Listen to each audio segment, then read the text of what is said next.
Yes, I think it's been a good start for us. We're a young team. We're kind of, if you look across the board, we've got a lot of sophomores, a lot of freshmen starting. Um, the challenge of the season, it's been interesting because I think we put together a really good, challenging non-conference season. And as Patrick mentioned, the starting off with TCU, the number 7 team in the country, in Texas, in that heat, was a difficult challenge. But I think the players rose to that challenge.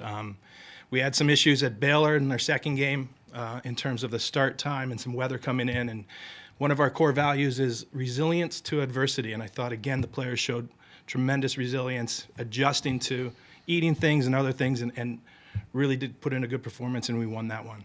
Coming back home, we played Loyola last Thursday, and that's a team that poses a lot of challenges just from their style of play. They scored late against us, and unfortunately, it was a tie. And yesterday, Green Bay kind of sat deep, caused us some issues in terms of how to break them down. So that was a challenge. But our motto for the season has been to kind of grow from each game, get better each game, learn from each game. I think that's good for a young group to do that. And Loyola giving up that goal late, learning how to win in those situations, how to shut out a game, I think that was tremendous. So it's been a great start. I'm happy for the group. I'm excited for the week coming up. We have Notre Dame, who's probably the best team I've seen in a while on film, certainly, on Thursday. And then we travel to a tough Butler team who plays on turf. For a team that plays on grass like ourselves, that's always challenging, switching surfaces kind of mid-season like that. So we're excited where we're at. I think the best is ahead of us. And as I said, this non-conference schedule, I think, is going to prepare us for a very difficult, challenging Big Ten schedule. Thanks, Coach. Let's start with Abby. Abby. Hi, Coach.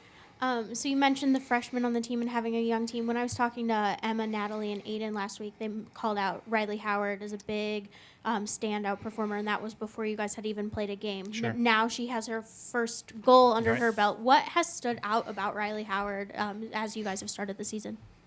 Riley is somebody that is very instinctual. She has, as a striker, you kind of get to that part of the field, and it's hard to script movements.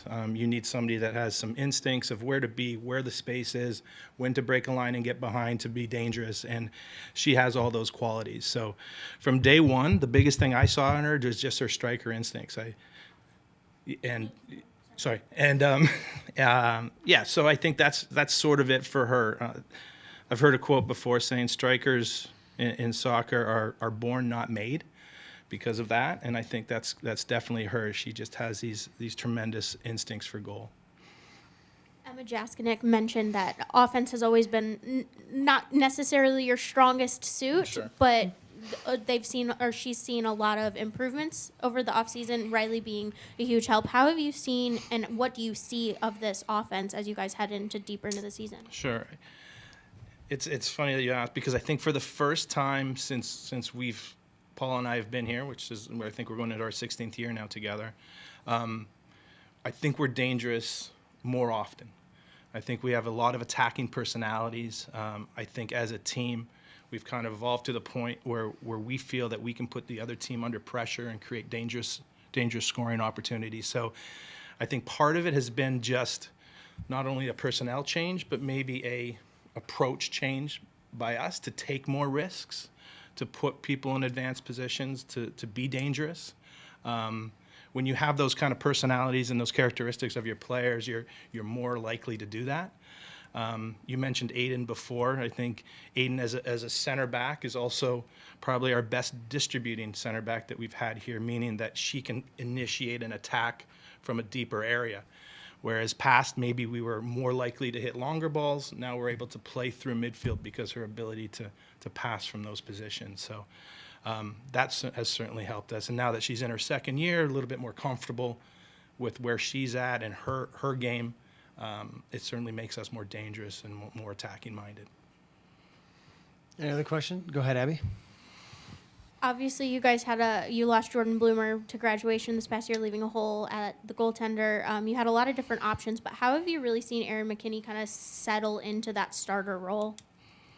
She's been amazing. She had a year of playing under her belt.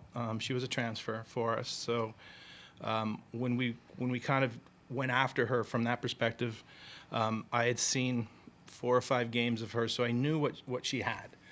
But having said that, she also sat for 3 years and didn't play a meaningful, quote unquote, meaningful game, a season game till here. So I was confident. I trusted her. I knew she was going to step into the role. She has some pedigree, and I wouldn't want to say it was a surprise, but she's been tremendous.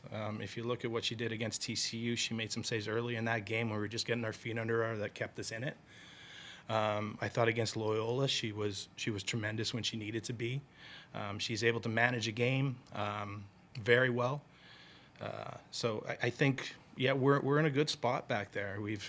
If you include our 2 scrimmages, we've given up 1 goal in 6 games. And that certainly has a lot to do with Erin's performance. Zach Hanley. How have you seen maybe Emma grow as a leader, and then what she's able to do on the field compared to last year? Right. No, Emma continues to grow not only as a player but as a person, and certainly, as you mentioned, as a leader. We've put more on her shoulders, and as she's growing, she's taken on that responsibility and just kind of ran with it. She's become more vocal off the field. You hear her in team meetings. There was times where you see her hand kind of wavering. Should I say something? But now it's like, coach, calling me. So she's kind of on that spot where she wants to be that. She's embraced the role. We saw those qualities in her from day one. When we recruited her, we thought, there's our future captain right there. And you don't see that very often. But she's had to grow into the role like most people have. And I think now it's just taking the responsibility, embracing it, saying, what can I do? What can I do to make this better? And when you have a captain asking you those questions, you've picked the right person.